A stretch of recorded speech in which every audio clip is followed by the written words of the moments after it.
दुनिया में एक ऐसी जगह है जिसे अक्सर गलत समझा जाता है, लेकिन जब आप वहां कदम रखते हैं तो वहां की मिट्टी और लोग आपका दिल जीत लेते हैं। एक ऐसा मुल्क जहां पुरानी सभ्यता आज भी सांस लेती है। आज हम उस सरजमी की बात करेंगे जिसे कभी फारस कहा जाता था। स्वागत है आपका इस्लामिक रिपब्लिक ऑफ ईरान में। क्या आपने कभी सोचा है कि एक ऐसी जगह जहां की मेहमान नवाजी दुनिया में सबसे बेहतर मानी जाती है, वहां का सफर कैसा होगा? जहां हर गली एक कहानी सुनाती है और हर चेहरा एक पुराना दोस्त जैसा लगता है। अगर आपको लगता है कि ईरान सिर्फ एक रेगिस्तान है तो तैयार हो जाइए, क्योंकि आज मैं आपका नजरिया बदलने वाला हूँ। सबसे पहले बात है इस देश की। ईरान का कुल एरिया तकरीबन 16,48,000 स्क्वायर किलोमीटर है। ईरान के बॉर्डर 7 मुल्कों से मिलती है: Pakistan, Afghanistan, Turkmenistan, Azerbaijan, Armenia, Turkey और इराक से। यहाँ की ऑफिशियल रिलीजन है इस्लाम, लेकिन क्रिश्चियन, जूज और जोरोस्ट्रियन माइनॉरिटीज भी है। ऑफिशियल लैंग्वेज पर्शियन यानी फारसी। पॉपुलेशन तकरीबन 8.8 करोड़ है। यहाँ की ऑफिशियल करेंसी ईरानी रियाल है। Tehran the mirror of modern Persia. Tehran से हमारे सफर की शुरुआत होती है, जहाँ एक तरफ पुरानी कारपेट्स की दुकानें हैं और दूसरी तरफ मॉडर्न कैफेज। गोलिस्तान पैलेस यहाँ का सबसे बड़ा आकर्षण है। ये यूनेस्को वर्ल्ड हेरिटेज साइट है। इसके अंदर का मिरर वर्क देखकर आप दंग रह जाएंगे। ये कहाजार एरा की शान और शौकत को दर्शाता है। आजादी टावर ये ईरान की पहचान है। इसका आर्किटेक्चर सस्सानिद और इस्लामी स्टाइल का मिक्सचर है। शाम के वक्त जब यहाँ लाइट चलती है तो ये नज़ारा बिल्कुल मैजिकल लगता है। यहाँ का ग्रैंड बाजार आपको ईरान की असली नब्ज महसूस कराती है।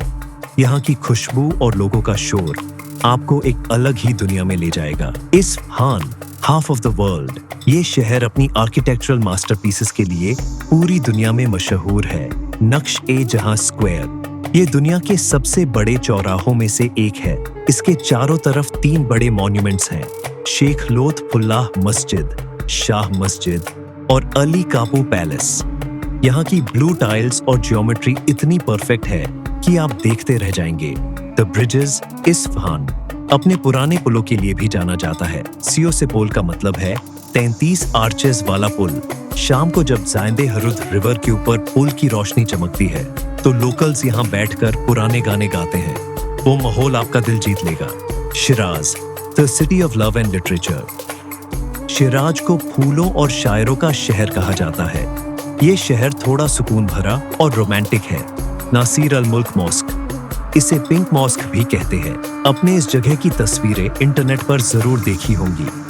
इसके अंदर जो रंग बिरंगे कांच लगे हैं, उनमें से जब सुबह की धूप टकराती है तो पूरी मस्जिद एक कलेडोस्कोप बन जाती है। एरम गार्डन ये एक जन्नत जैसा गार्डन है जहां फारसी वास्तुकला और कुदरत का मेल दिखता है। Mashhad, the spiritual soul of Iran, ये शहर एक मरकज के घेरे में घूमता है और वो है इमाम रजा की होली श्राइन। यह इमाम रजा के विशाल पवित्र मजार के चारों ओर बसा है, जिसमें गोल्डन डोम्स और मीनारें हैं जो रात में रोशनी से जगमगा उठती हैं। इस सर्कुलर कॉम्प्लेक्स में लेबनीज स्कॉलर शेख बहाई की कब्र भी है। साथ ही 15वीं सदी की टाइलों से सजी गोहारशद मॉस्क भी है। इस मजार परिसर के भीतर कई म्यूजियम्स भी हैं, जिनमें कारपेट म्यूजियम भी शामिल है, जहां कई दुर्लभ कलाकृतियां मौजूद हैं। Yazd, the city of mud bricks and fire, जो सेंट्रल ईरान में स्थित एक यूनेस्को वर्ल्ड हेरिटेज सिटी है। 3000 साल पुराना एक रेगिस्तानी शहर। यह अपनी unique Adobe architecture, wind catchers और स्ट्रॉन्ग ज़ोरोएस्ट्रियन हेरिटेज के लिए प्रसिद्ध है। इसे सिटी ऑफ विंड कैचर्स और सिटी ऑफ फायर भी कहा जाता है।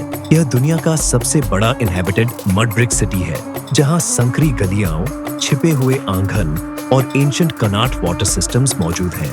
ईरान का ट्रैवल सिर्फ पत्थर और मिट्टी नहीं है, इनमें हजारों सालों की हिस्ट्री और लोगों की मेहमान नवाजी छुपी है। हर शहर की एक अपनी कहानी है और हर गली का एक अपना रंग। अगर आप दुनिया को एक नई नजर से देखना चाहते हैं तो ईरान के ये रास्ते आपका इंतजार कर रहे हैं। वीडियो अच्छा लगा हो तो चैनल को सब्सक्राइब, वीडियो को लाइक, शेयर और कमेंट जरूर करें। मिलते हैं अगले सफर में। अलविदा।